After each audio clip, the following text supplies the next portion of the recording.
Hello, team, and welcome to another ATP Geopolitics video with myself, Jonathan MS Pierce. It's a Ukraine War update extra video, giving you extra tidbits and nuggets to get your teeth into to give you a greater understanding of the war in Ukraine. And we're going to go first to a little bit of light relief for the soldiers on the front line. Outside the eastern city of Bakhmut, the crinkly sound of digital explosions and tank treads emanated from a tree line. Crouched among the undergrowth was Honey, a border guard turned infantry soldier, and his comrade. They were both playing World of Tanks on their phones. I just love it. It's from New York Times article. I'm trying to use the same maneuvers as in real life, Lieutenant Veniora added, sitting on top of one of the unit's T-72 tanks hidden under a thicket of dense trees. I mean, as someone who has played many, many hours of World of Tanks, I can talk to its addictiveness. It's gone through a few iterations where I got less involved, and then it's now slightly back to kind of where it was. And I've wasted way too many hours on that game. But I can imagine these guys playing this and almost kind of reenacting what might take place on the battlefield, just on their mobile phones. Anyway, let's go to Wagner PMC. I did mean to include this in my news piece this morning. Drat. In fact, let me go and find that. So this is what I meant to talk about in the geopolitical section of today's news piece. While Yevgeny Prigozhin is away in Africa, back in Russia, the Wagner Group is reportedly being looted by its managers and employees. Millions of rubles a month are said to be stolen through a variety of scams. So this is what I meant to share with you in the news piece this morning, that Prigozhin is now in Africa. It's no longer sort of in exile in Belarus, it appears, just getting back to doing what he did before. So he says here, in Africa, on duty, the temperature is 50 plus, just the way we like it. Wagner PMC is conducting reconnaissance and search operations, making Russia even greater on all continents and Africa even freer. Maybe. We bring justice and happiness to the African peoples and make life a nightmare for Al Qaeda and other criminals, he says. We hire only true bogatirs and continue to fulfill the tasks that have been set and that we have made promises to fulfill. He finishes. And that is that kind of imagery. Right. Now let's go to do a couple of threads then on Prigozhin and Wagner PMC. So first of all, Wagner PMC in general. Christo Grozev here says, I keep getting asked what's going to happen with the PMC Wagner. My answer usually is no one knows, not even Prigozhin or Putin, but there are a few things that can be put on the record for the time being, based both on leaks by infighting clans, ex-mercenaries, and phone data. So here's a short thread. First, a reminder of the context. At the start of the war, Wagner was not invited to the table. On the assumption of a quick victory for Russia, generals at MOD and GRU set up their own private military companies, both to seize control away from Prigozhin, but also to dip into the corrupt funding flows. The top general, who in late 2021 was put in charge of creating the new PMC Verity called Reduta and Zvezda, was General Vladimir Alexeyev, yes, the one who was famously sat down to negotiate with Prigozhin on the day of the abortive coup attempt. Alexeyev had recruited Wagner's former intelligence chief and used him as the recruiter for the new competing PMC. This was Anatoly Karzai, a former Spetsnaz lieutenant colonel who was big in Russia's bikers circles, and that's in there. Naturally, Prigozhin found out about the competing operation and, as reported by two former mercenaries, went to the GRU HQ to confront Alexeyev and threatened his ex-employer Karzy, typo in the previous tweet, with physical violence. That's Karzy, sorry. Karzy and Alexeyev won that battle, but lost the war, literally, as their PMC was decimated in the first days of the war, and Prigozhin had to be begged to bring the original Wagner into the war at the end of March 2022. Back to modern day, after the final fallout with Wagner this past June, MOD and GRU tried to recruit as many of Wagner's top commanders and mercenaries into Redut, Zvezda and the MOD. However, not a whole lot responded. The only commander that Alexeyev and Karzy were able to steal away from Wagner after the failed coup was a colonel with the call sign Serhiy. Actually, it's not. Down below, that's a typo. It's actually Sedoy, the greying one. That's his call sign. Bellingcat wrote about his role in Wagner, especially in Syria, in 2020. Um, so he's to the left of Putin. I believe it's that guy there. That looks like Utkin there, who's one of the founders of Wagner. In fact, his call sign itself was Wagner. He's the overtly Nazi. He's got SS tattoos on his collarbone and below. Anyway, Troshev is now the Utkin.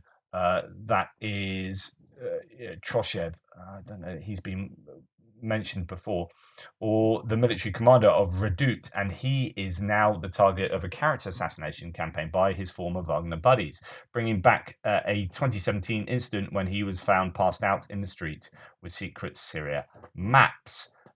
However, rather than recruiting mercenaries for fighting in Ukraine, the GRU-controlled Redoute is reported to be hiring now primarily for overseas Africa postings. Wagner-aligned channels are accusing MD of trying to divert resources to replace Prigozhin in lucrative markets. So the main conflict between Prigozhin and the MD appears to mostly be the future of Kuratotsovo, or of African Middle East client states and resource markets, rather than how to win the war in Ukraine. It's interesting. So all the issues to do with Prigozhin and Wagner that centered around the Ukraine war are now playing out in terms of what's going on in Africa. Wagner have been defeated effectively. They are no longer a part of the Ukraine war, really, but they are upping their activities abroad, as we have seen in the Sahel area, the Niger area of Africa. Anyway, Prigozhin, who offered full service assistance to his client states, including spin doctors, psyops, and electoral interference as needed, has created some strong local allegiances in Africa and won't give them up without a fight. One thing appears certain: insofar as MOD-GRU need to allocate resources, both focus and thousands of mercenaries, to win over Africa from Prigozhin, this is focus and resources unavailable to them on the ground in Ukraine. Very interesting development in terms of where Wagner PMC are at now. Well, Chris Owicki does a thread on some of the woes of Wagner PMC concerning sort of corruption and looting by managers. So while Yevgeny Prigozhin is away in Africa, says Chris Owicki, back in Russia, the Wagner Group is reportedly being looted by its managers and employees. Millions of rubles of a month are said to be stolen through a variety of scams. According to the Telegram channel, the Russian Telegram channel that Chris Owicki uses a lot as his source, the looting is being overseen by Prigozhin's deputy, Valery Chekalov, under whom the company began to actively steal assets in a variety of ways.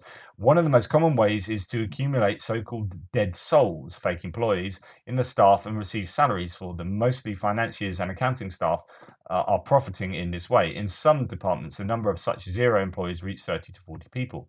Multiply this number by the average salary of an employee from 50k to 100k rubles, so $530 to $1,060, and you'll be surprised at the numbers and how they add up. And this is every month. There is a separate interesting scheme for security officers. The same goldmine exists there. Clever people steal Prigozhin's budget and make a profit on equipment purchases. The same deputy of Prigozhin, Valery Chekalov, covers them all. This is how the scheme works. Prigozhin receives requests to purchase equipment for the Wagner Group security service, including for surveillance. Yes, the businessman's company is also in charge of surveillance and surveillance. The bids specify foreign equipment, and it is reported that it is very expensive. Prigozhin allocates a budget for this and receives fake receipts as a report. Nothing is actually purchased or demonstrated. Lower-ranking employees simply steal phones and sell them on Avito, the Russian equivalent of eBay. Many enterprising people in Prigozhin's organizations find a use for the assets, while warfighters are not paid compensation for injuries. I wonder how much of this is ripping Prigozhin off and how much of this is Wagner just ripping off the end consumer as well. So I expect there's two elements to this. But yeah, all is not well, it appears, within Wagner, and all is not well with where Wagner are working and how they're doing their work in Africa, considering the Russian MOD and Redoute are trying to muscle in on their scene. Right, we're going to go to a little bit of Shashank Joshi here, the Economist defense correspondent, who is quoting from a RUSI, that's the Royal United Services Institute, UK military think tank, piece, Russia's artillery war in Ukraine, challenges and innovations. Just a nice little short summary of some of the points from this. It's probably something I need to look at in much more depth. So he quotes from the piece: Ukrainian soldiers indicated that Russian artillery units were lagered up to 12 to 15 kilometers behind the front line, and that they spent the night even further away. They only approach the front line to conduct fire missions and withdraw as quickly as possible. Interesting. When the system works, Russian targeting cycles can be completed in 3 minutes, while others take 30. The former is essentially the limit of what is physically possible. A 155mm shell fired to 25 kilometers will take 75 seconds to reach a target. That's something I've never thought about. It's how long from barrel to target a shell will take going 25 kilometers. That is 1 minute and 15 seconds. The lethality of Lancet is often insufficient. It is apparent from videos that crews can hear the munition approaching. One officer also said that although he had seen his gun destroyed several times online, it remained alive and well. This is something I talked about the other day, that actually we don't really know the exact success rate of Lancet. We know they're a problem, and Ukrainians say they're one of the biggest problems. However, there are awful lot of instances, I would suggest, of Lancets not doing what they are intended to do. So either missing the target completely, and this is the same with all munitions from both sides, right? But in terms of Lancets, missing the target completely, or hitting the target and bouncing off. And as this guy says, apparently his artillery piece has been destroyed 3 times, as according to Lancet videos online, and yet he's still using it perfectly well. That, I think, is really revealing. And there are limits of precision. So single precision munitions may fail to destroy their target because they lack the necessary lethality. Russian military academics have echoed this sentiment and note that artillery units have relearned the value of weight of fires. So it's all about, and the Russians that have this as part of their doctrine, which is flattening areas with just huge numbers of shells, because a single shell here and there just is not, it doesn't touch the sides, not lethal enough. Whereas the Ukrainians, I think, have put a lot more store in precision guided munitions, where you only need 1 or 2 shells to take out a target because you are hitting them first time, because they are guided. Russian forces are not idiots, says Shashank Joshi, volume 378.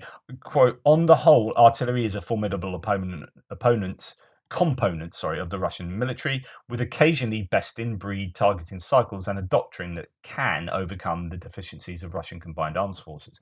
Which is to say that combined arms forces aren't particularly good with the Russian forces, and I talked about that in my news piece this morning. But their artillery can make up for it, and it is possibly the most important aspect of the Russian military setup. And that's why the Ukrainians are spending so much time trying to trick the artillery, particularly in the south. This is why we are seeing huge numbers of artillery pieces listed on the general staff figures for Russian losses for each day. They are hugely focusing on attriting artillery because it is the Russians' main weapon. It is the god of war, right? Okay, we're going to go on to talk a little bit about American politics here. And I'm just going to dip into a comment. It's not going to come from me, so don't worry about it. Don't need to get your hackles up and get annoyed with me for commenting on American politics. But this is an American here who says, hey, I'm an American here. You asked for comments concerning the tepid at best support for Ukraine among American fringe, especially Republicans. In my opinion, so this is just one guy's opinion, but I think it's worth listening to. This is not new, but rather a return to pre-World War II Republican isolationism. I've talked a lot about isolationism recently.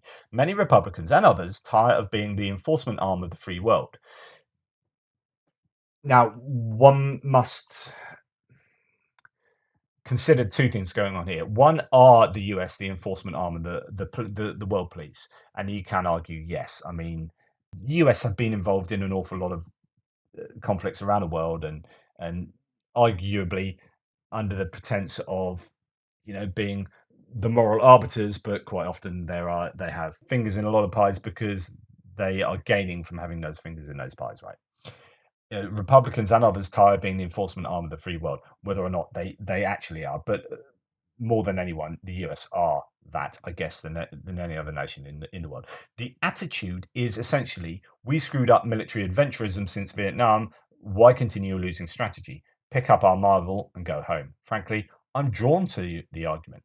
I'm a baby boomer that served in the military, the US Navy, during the Vietnam War era, and was and remain an armchair president and general after that. I'm not a Republican, though I am sympathetic to some of their ideas. I guess I'm more of a libertarian than a conservative. I have no political home. I hope that gives you a sketch of what forms my opinion. Right. To Ukraine. I know some rank and file Trumpists. They are not loyal Republicans. I think that's an interesting distinction there. So Trump attracted quite a few people across the board. Some people who might have been sort of Rust Belt Union Democrats who have felt left behind by the Democrats um, over time. Uh, that kind of forgotten geographical parts of America there.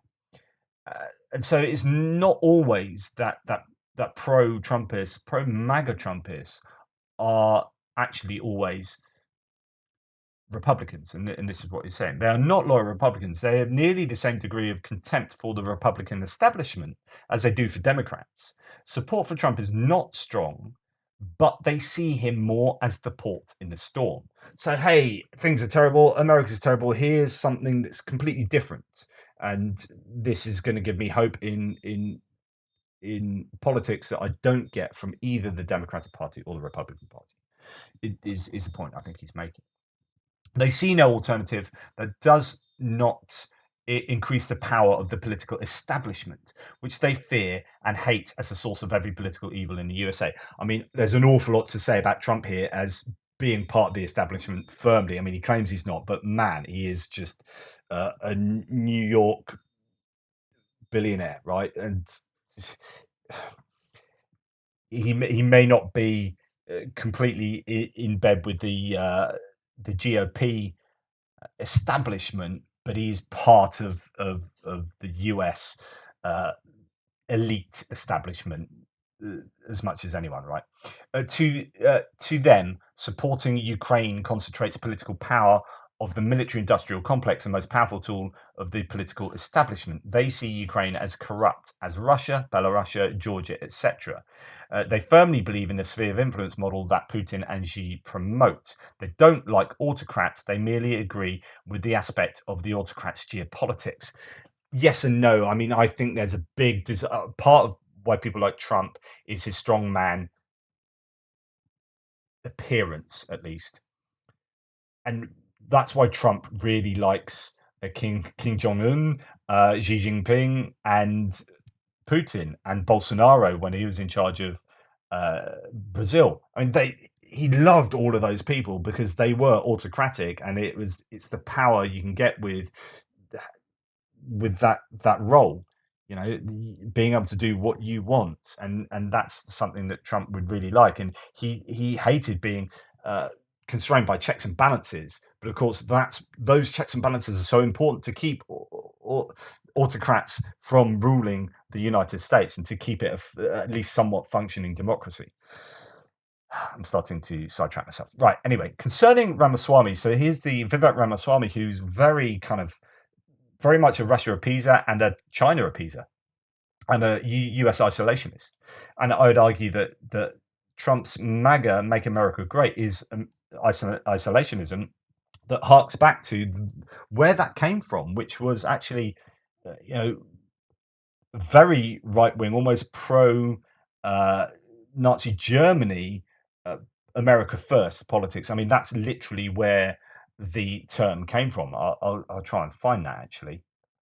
I don't want to sidetrack the comment here, but there's an interesting sidebar here. So, America First as a policy refers to a policy stance in the US that generally emphasizes American exceptionalism and non-interventionism. The term was coined by President Woodrow Wilson in his 1916 campaign that pledged to keep America neutral in World War One. A more isolationist approach gained prominence in the interwar period. It was also advocated by the America First Committee, a non-interventionist pressure group against US entry into World War II. Right. So later, this excerpt is what I was talking to here. The Ku Klux Klan used the phrase at the organization's peak in the 1920s when racist xenophobic sentiment was widespread. It informed many of their members who ran for political office. The Immigration Act of 1924, sponsored by Washington Representative Albert Johnson, proved to legislate xenophobia and white supremacy, excluding immigrants on the basis of ethnicity and national origin in an effort to preserve white racial demographics. Johnson's leading role in the immigration restriction bill elicited strong support from the KKK. America First is best known as a slogan and foreign policy advocated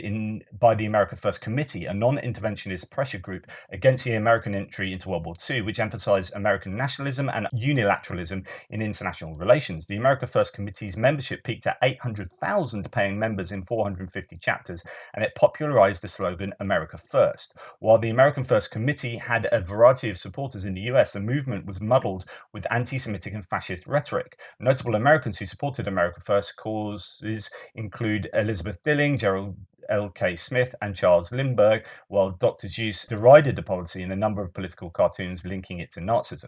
Okay, so that was why this kind of whole America First, that choice from 2016 onwards was hugely problematic because of those links, and I don't know how much people are aware of that.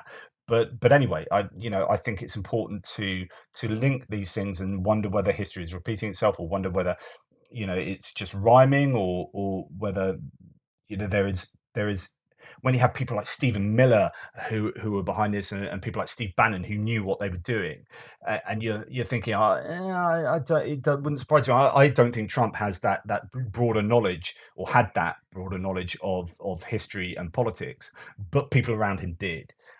Anyway, nonetheless, concerning Ramaswamy, he had precisely targeted the isolationists described above. His appeal is to them, and it is working. I've heard my friends speak quite favourably of him as a Trump alternative. Even if Ramaswamy can capture all of the isolationists from Trump, I don't see how that gives him a path to presidency, I agree, but it could strengthen, say, Chris Christie's chances by Ramaswamy being the vice presidential candidate. This would not taint Christie with MAGA, but could draw MAGA rightites into supporting Christie's ticket. Well, we've seen Christie grow. I think he's now overtaken Ron DeSantis in the polls, and I think he's picking up your Reagan Republicans, because he's gone over to Ukraine. He said, "Yeah, I'm for this." You see him on CNN quite often.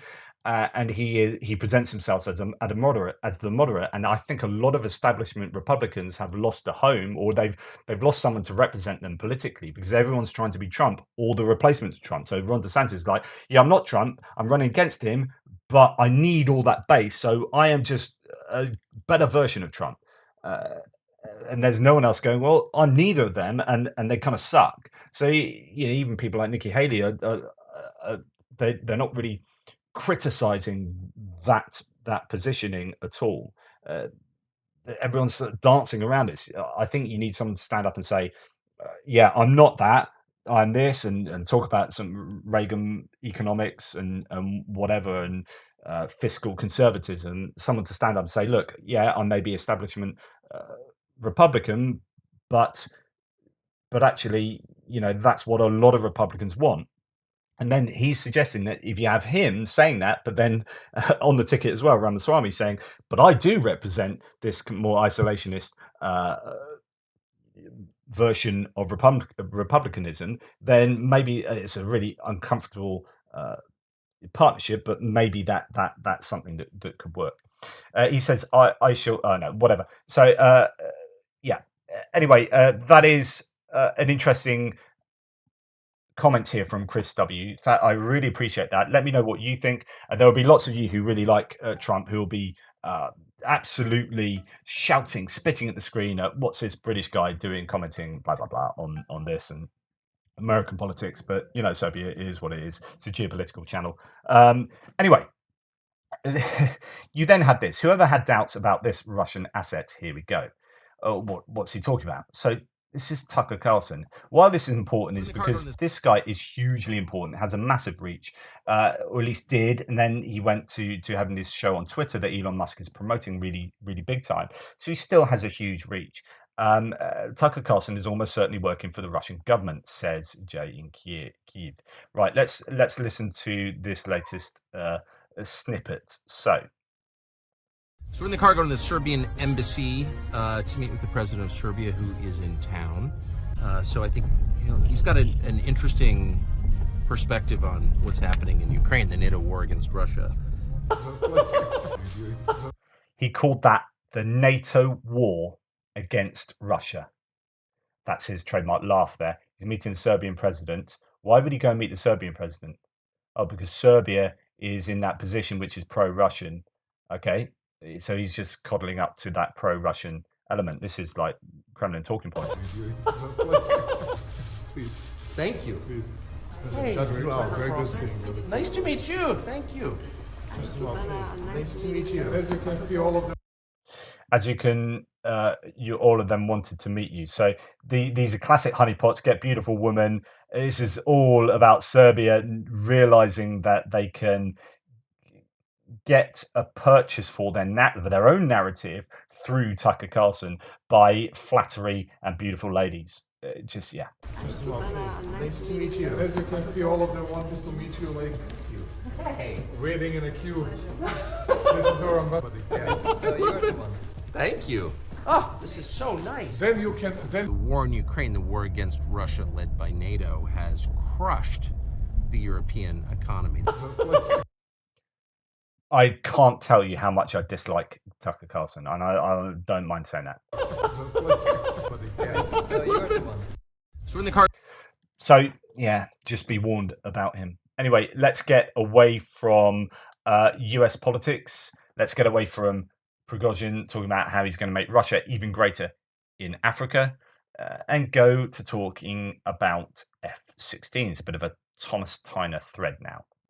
So this is a fairly meaty thread on the F-16s potentially being provided. And this was from Thomas Tyner, but from May the 21st. So this is prior to the announcement that we've had over the last couple of days of what is being provided.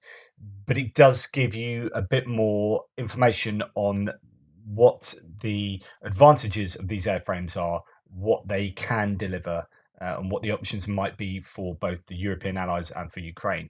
So F-16 fighter jets for Ukraine, he said in May, Belgium, Denmark, Netherlands, Norway have 60 plus F-16 AM and BM Block 20 MLU. So AM, BM are one-seater or two-seater planes, and MLU is mid-life upgrade. So as they get, as these planes get older and older, in the middle of their kind of life, you upgrade them to get, rather than having to design and build and procure whole brand new planes. You just upgrade the older ones.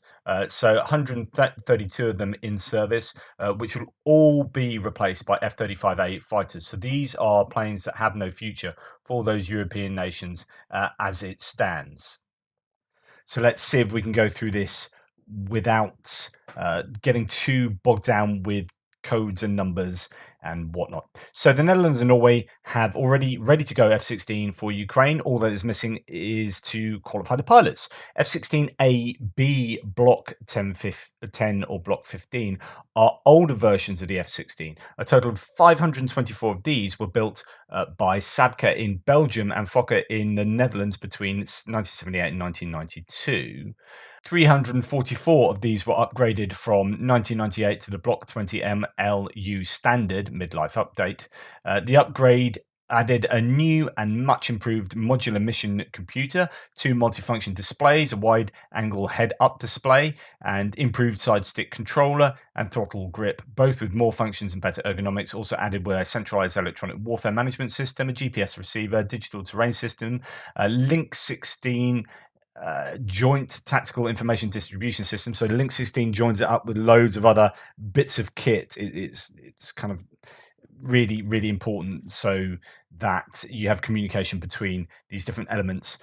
The upgrade also added an advanced identification friend or foe system, which includes the upper interrogator fuselage mounted antenna array, also known as the 4 bird slicers mounted just ahead of the cockpit. Okay, the most important upgrade was an improvement to the radar. New combined signal and data processor with 7 times the speed and with 20 times the memory of the older system. The new version of the radar was designated AN-APG66V2A, and its key features are track while scan mode for up to 10 targets, 25% increase in detection and tracking range, 6 on 6 aim 1 to 120 AMRAAM capability, can guide 6 AIM 120 onto targets at the same time. So that's obviously really useful. Enhanced Doppler beam sharpening mode, enhanced electronic countermeasures, a 400% resolution increase in ground mapping mode. All these improvements opened a whole new set of missiles, targeting pods and guided bombs for the F-16. Over the years, new weapons were included with various software updates, and the Block 20 MLU fighters can now carry, and this is obviously super significant, air-to-air missiles, AIM 9X Sidewinder and Iris-T infrared homing, AIM 120 AMRAAM, active radar homing beyond visual range, up to AIM 120D. So those are air-to-air missiles. Air-to-surface missiles, AGM-88 HARM, anti-radiation, so they can take out radar installations and whatnot. And air defense systems, AGM-154 joint standoff weapons, that's called the JSOW, actually a glide bomb. AGM-158 joint air-to-surface standoff missile, that's the JASSM. That's what I was talking about earlier today, which is kind of an equivalent, maybe the Storm Shadow type thing, a cruise missile with a 400 to 1,000 kilometer range.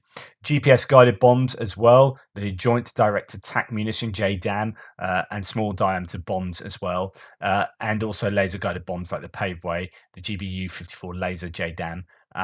Targeting pods as well, electronic countermeasure pods, so on and so forth. So in my view, the most useful of all of these weapons will be the N-120 missile, which will allow Ukrainian pilots to finally shoot down Russian jets that now fly out of range of Ukraine's MiG-29 and Su-27 fighters. I doubt Ukraine will get the newest version, AIM-120D, but all AIM-120C versions, 4, 5, 6, and 7, are good enough to shoot down masses of Russian jets before they can come near Ukrainian lines.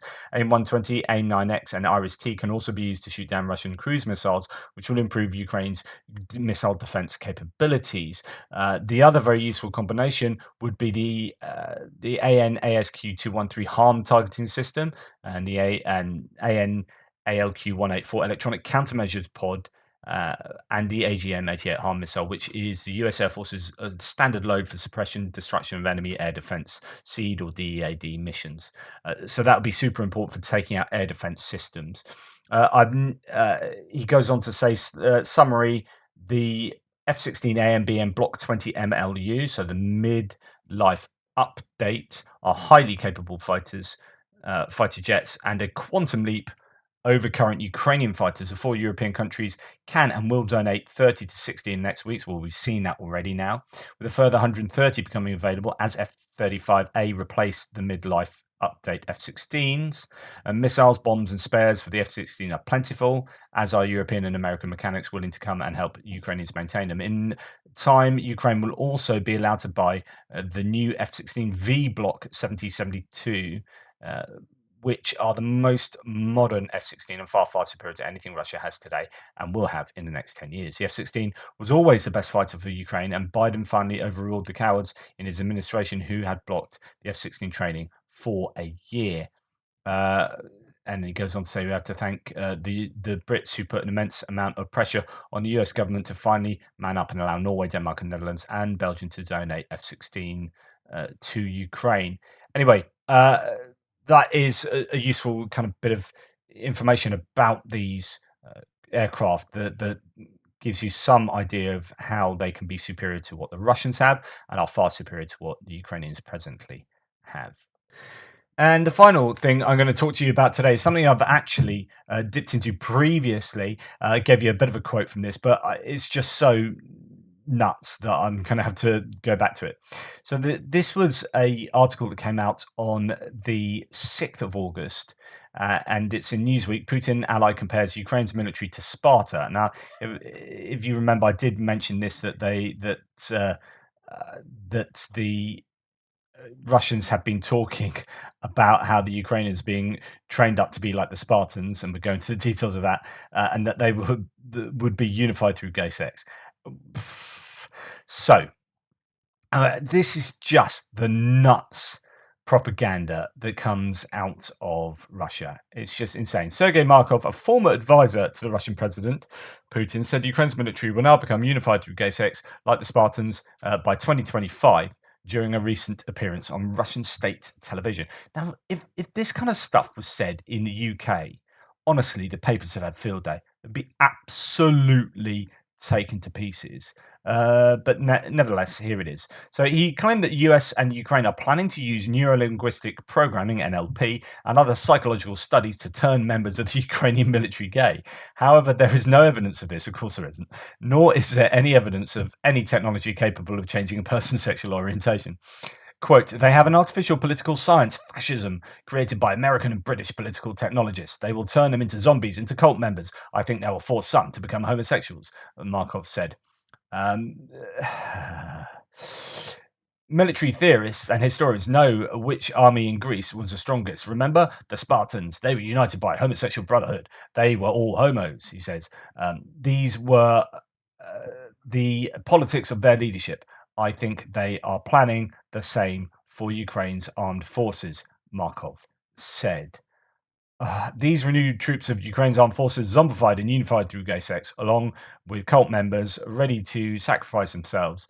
This is what they're preparing for us in the spring of 2025, he said.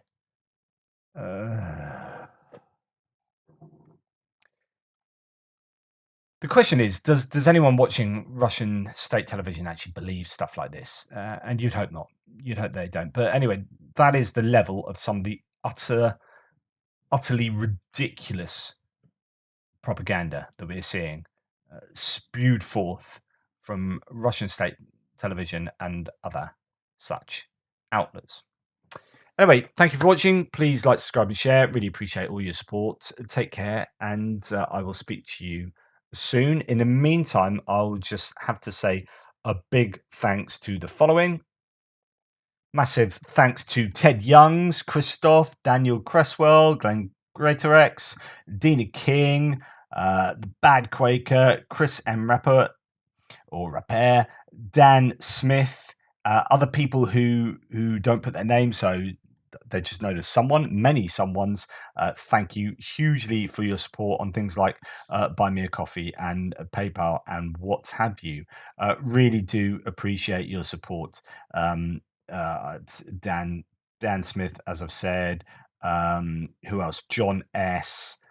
Just really, really great. Steve Alico, Rob Sharber, Vicky Stewart, Zendrax, Egon Fredrickson, so on and so forth. So thank you so much. Really appreciate it. Anyway.